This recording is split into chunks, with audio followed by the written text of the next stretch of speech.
सभी को मेरा प्यार भरा नमस्कार। आज मैं आपके लिए एक बहुत ही प्यारी कहानी लाई हूँ। कहानी का नाम है महायज्ञ का पुरस्कार। है ना थोड़ा अजीब सा नाम, महायज्ञ और उसका पुरस्कार। जी हाँ, बहुत अच्छी कहानी है। और इस कहानी के रचनाकार हैं यशपाल जी। यशपाल जी का जन्म 1903 में हिमाचल प्रदेश में हुआ था। किशोरावस्था में ही आपका परिचय एक क्रांतिकारी दल से हो गया और आप भगत सिंह तथा चंद्रशेखर आजाद के सहयोगी बन गए। स्वतंत्रता आंदोलन में भाग लेने के कारण अंग्रेज सरकार ने आपको 6 वर्षों के लिए जेल में डाल दिया।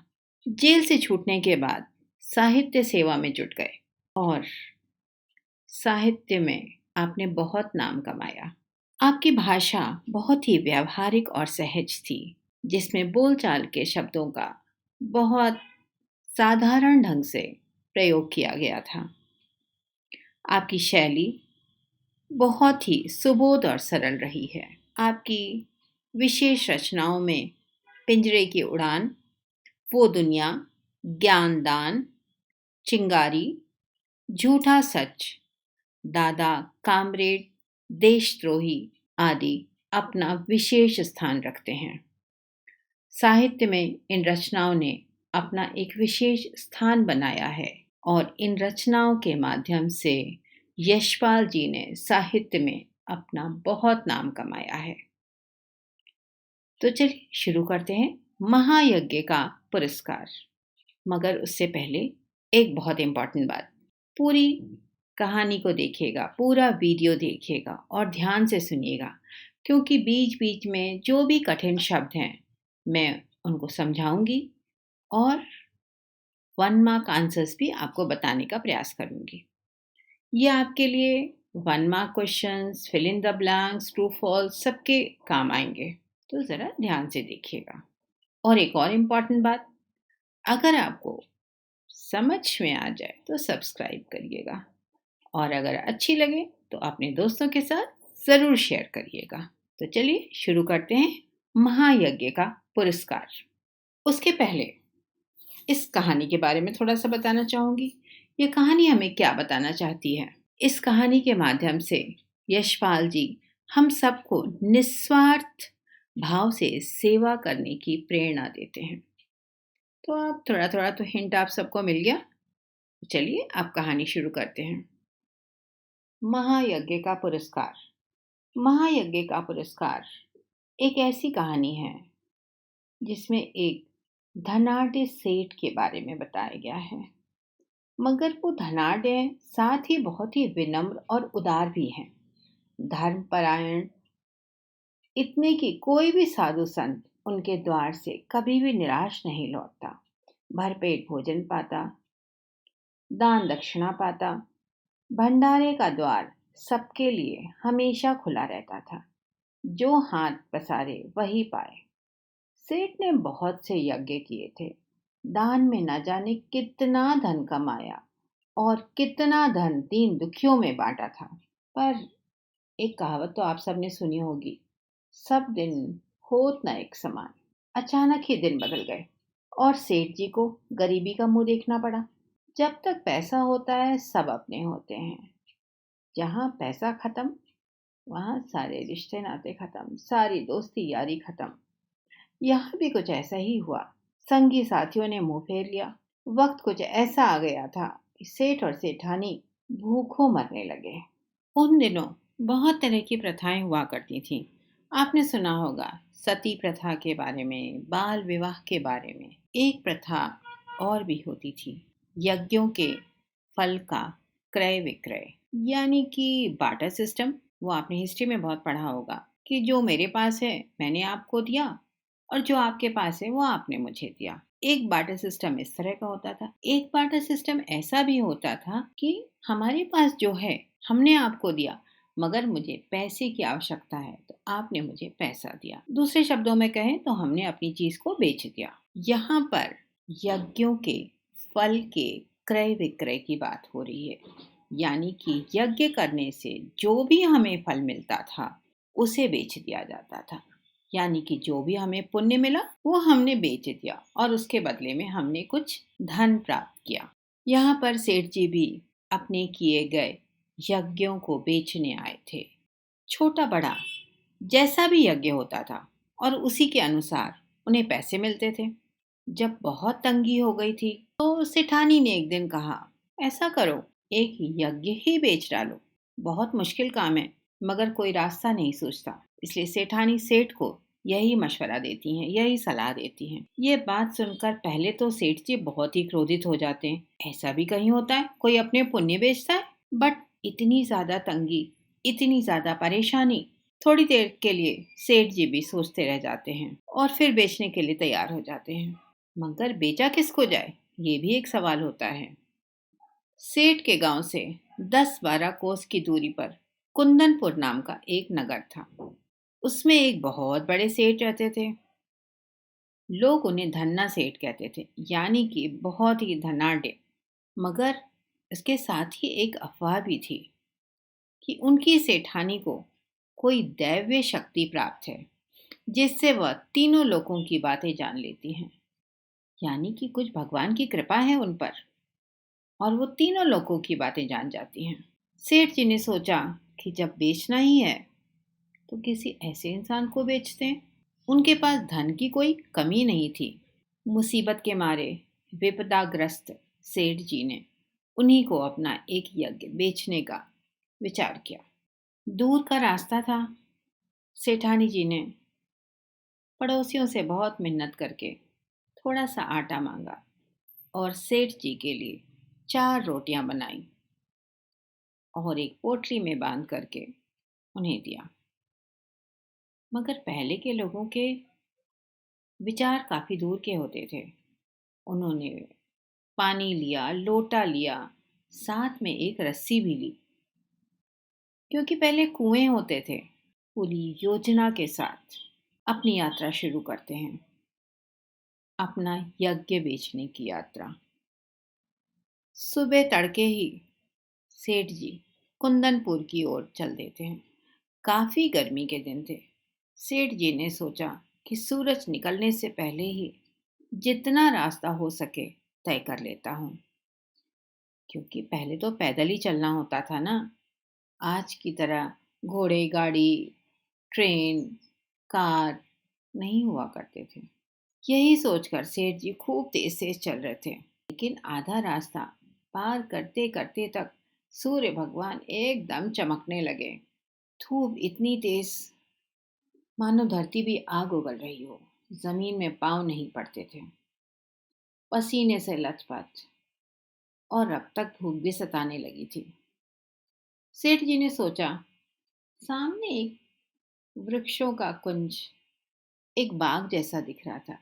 चलो यहीं चलकर थोड़ा विश्राम करता हूँ और 2 रोटी खाता हूँ, और पास में एक कुआं भी है, वहीं पानी भी मिल जाएगा। इसी विचार से उस उपवन में जाकर के बैठे, थोड़ा विश्राम किया। सेठ जी जब तक रोटी खाना शुरू करते हैं तब तक आइए हम लोग कुछ कठिन शब्दों के मतलब समझ लेते हैं और कुछ 1 मार्क्स आंसर्स को देख लेते हैं। कठिन शब्दों में यहाँ पर कुछ शब्द आए हैं, जैसे कि द्वार यानी कि दरवाजा, डोर। अकस्मात यानी कि अचानक, ऑल ऑफ सडन। क्रय विक्रय, खरीदना बेचना, बिजनेस करना। कोस जो कि एक दूरी नापने की इकाई होती है, डिस्टेंस नापने के लिए, जिसको कि हम किलोमीटर्स मीटर्स में मानते हैं। पहले के ज़माने में इसको कोस में नापा जाता था। विपदाग्रस्त यानी कि परेशानियों से घिरा होना। पोटली यानी कि कपड़े का थैला, कपड़े का बैग, और उसको एक धागे से या एक पतले से कपड़े से बांध देते हैं तो वो राउंड पोटली बन जाती है। सताना, बहुत परेशान करना, किसी को ट्रबल करना। कृतज्ञता, किसी के प्रति आभार मानना, ग्रैटिट्यूड। हाँ, अभी तक के हमारे इतने ही डिफिकल्ट वर्ड्स हैं। आइए कुछ 1 मार्क क्वेश्चंस देखते हैं। एक क्वेश्चन यहाँ पर बनता है, सेठ जी कहाँ जा रहे थे और क्यों? सेठ जी कुंदनपुर जा रहे थे, वहां के धन्ना सेठ को अपना यज्ञ बेचने के लिए। एक क्वेश्चन और बनता है, सेठ जी की परेशानी का क्या कारण था? सेठ जी की परेशानी का कारण उनकी गरीबी थी।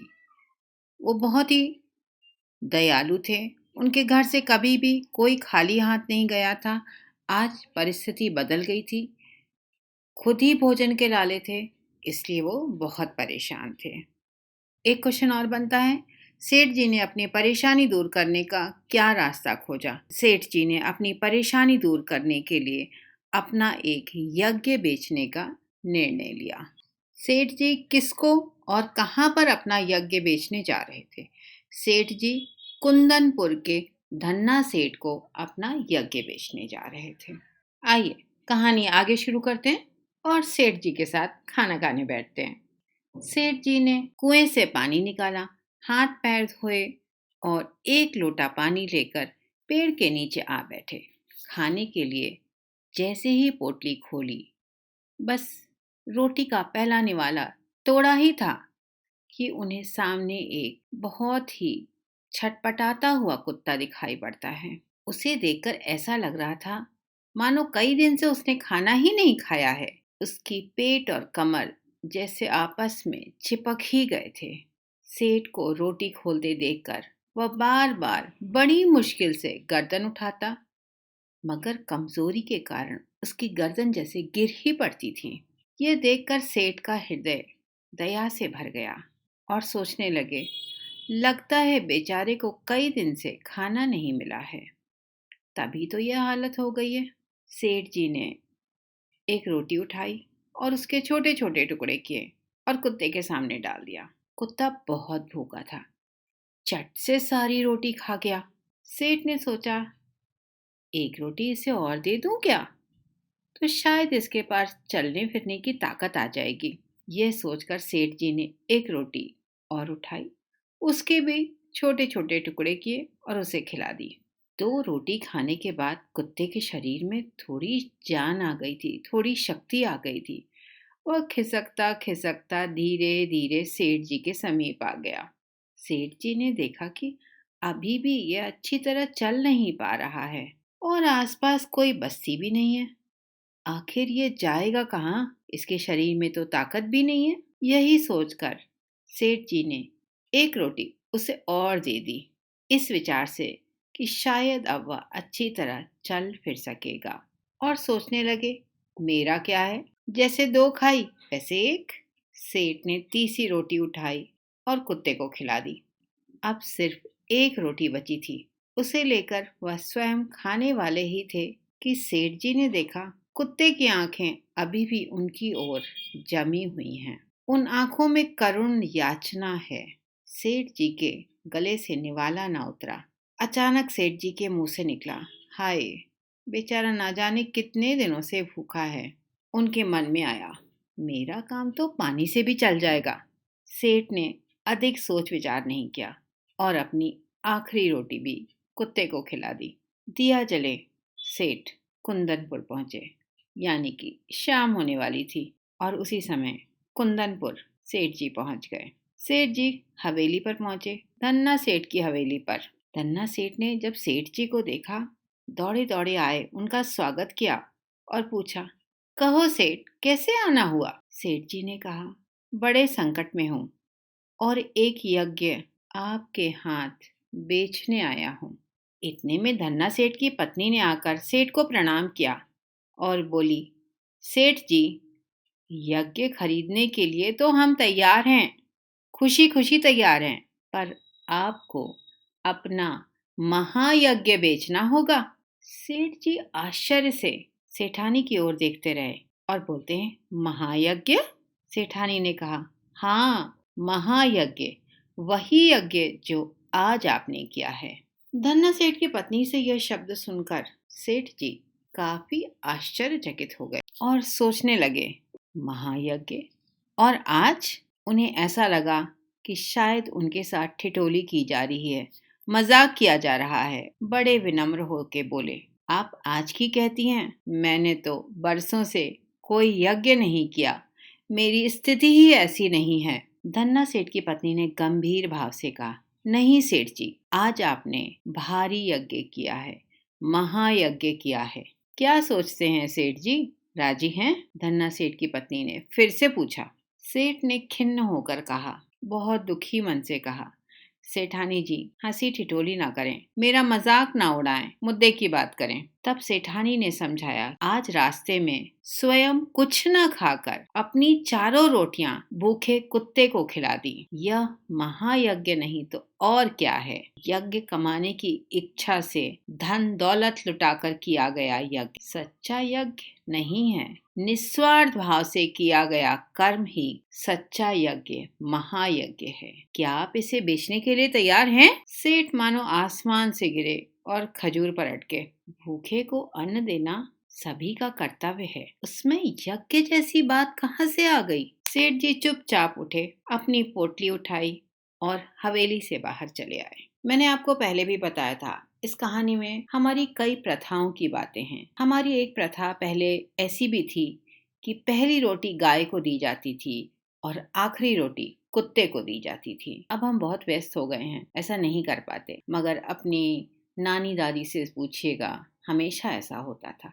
इसका कारण भी आज मैं आपको बताती हूँ।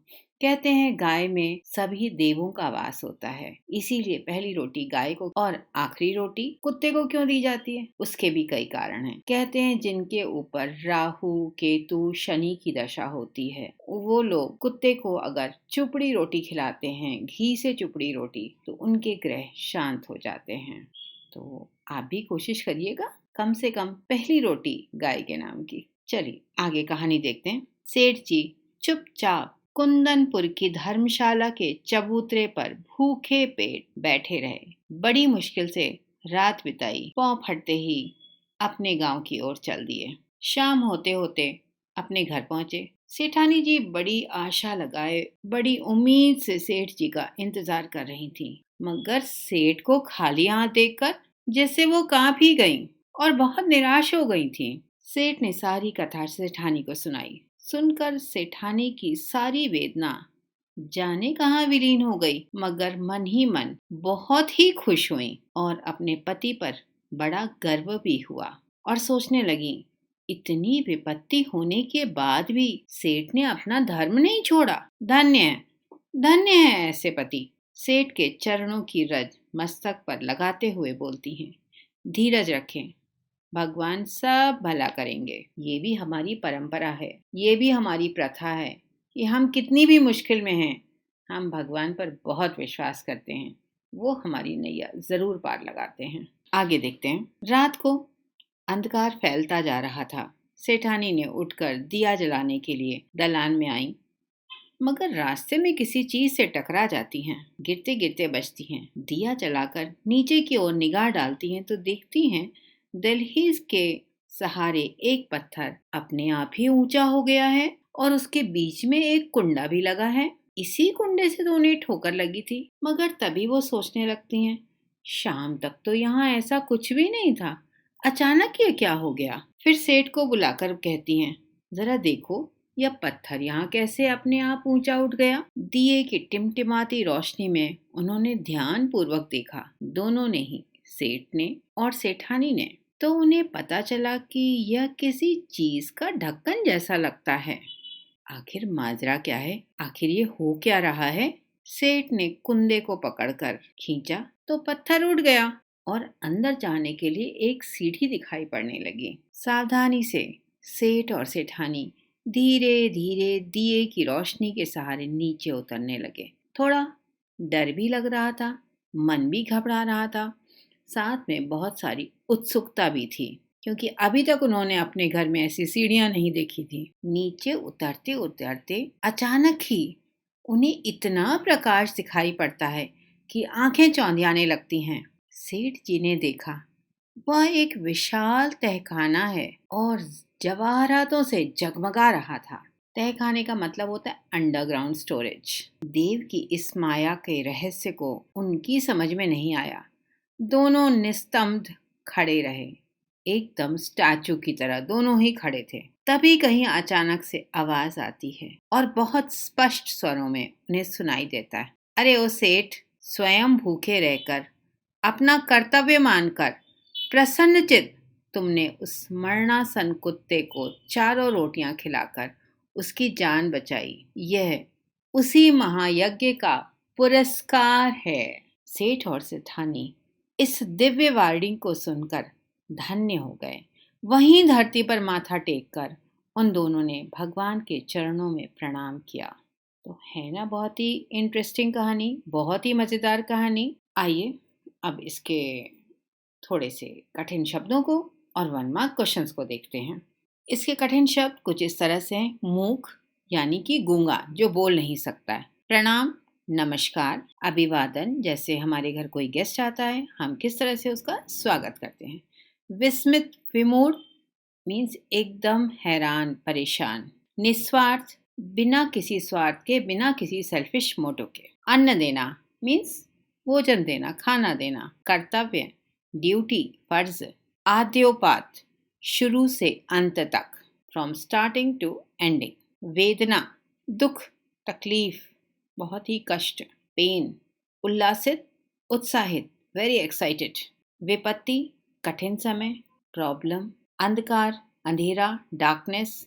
रजमस्तक, पैरों की धूल। भौचक्की, हैरानी। टिमटिमाती, जगमगाती, ट्विंकलिंग, स्पष्ट, साफ। पुरस्कार, इनाम, प्राइज। कृत्य, प्रसन्न। तो ये हुए कुछ कठिन शब्द। आइए कुछ 1 मार्क क्वेश्चंस भी देखते हैं। सेठ को धन्ना सेठ की पत्नी ने क्या कहा? सेठ को धन्ना सेठ की पत्नी ने कहा कि हमें यज्ञ तो खरीदना है, परंतु आपके द्वारा किया गया महायज्ञ ही खरीदना है। सेठानी अचानक हैरान क्यों हो जाती है? रात को दिया जलाते समय जब सेठानी के पैर में चोट लगती है और वो देखती हैं एक पत्थर ऊंचा उठ गया है, तो यह देखकर वो बहुत ही हैरान हो जाती हैं। सेठ को महायज्ञ का क्या पुरस्कार मिला? सेठ को तहखाने में जवाहरातों की भरमार मिली। उनकी सारी गरीबी दूर हो गई थी। सबसे इम्पोर्टेंट क्वेश्चन, इस कहानी से आपको क्या शिक्षा मिलती है? आपको क्या संदेश मिलता है? इस कहानी से हमें निस्वार्थ भाव से सेवा करने की प्रेरणा मिलती है। एक क्वेश्चन यहाँ पर और बनता है, भूखे कुत्ते को देखकर सेठ के मन में क्या विचार आए? भूखे कुत्ते को देखकर सेठ को लगा शायद ये कई दिनों से भूखा है। उसके शरीर में चलने की जरा सी भी ताकत नहीं थी। उसका पेट और पीठ आपस में मिल गए थे। सेठ का मन करुणा से भर गया था। सेठ जी सेठानी की किस बात से आश्चर्यचकित हो गए थे? सेठ जी सेठानी की बात से आश्चर्यचकित हो गए थे जब सेठानी ने कहा कि हमें आपका महायज्ञ खरीदना है। तब सेठ जी सोचने लगे, मैंने तो कोई महायज्ञ वर्षों से नहीं किया है। हमारी यहाँ ठिठोली की जा रही है, मजाक बनाया जा रहा है। तो ये हुए कुछ प्रश्न, कठिन शब्द। तो हमारी आज की कहानी महायज्ञ का पुरस्कार यहीं समाप्त होती है। उम्मीद है आपको समझ में आई होगी, और अगर आपको समझ में आई और इंटरेस्टिंग भी लगी तो सब्सक्राइब करिएगा और अपने दोस्तों के साथ ज़रूर शेयर करिएगा। और फिर भी अगर कहीं आपको डाउट है तो प्लीज़ कमेंट बॉक्स में लिखिए। हम हमेशा आपके साथ हैं, आपके सारे डाउट्स क्लियर करने के लिए। Thank you so much.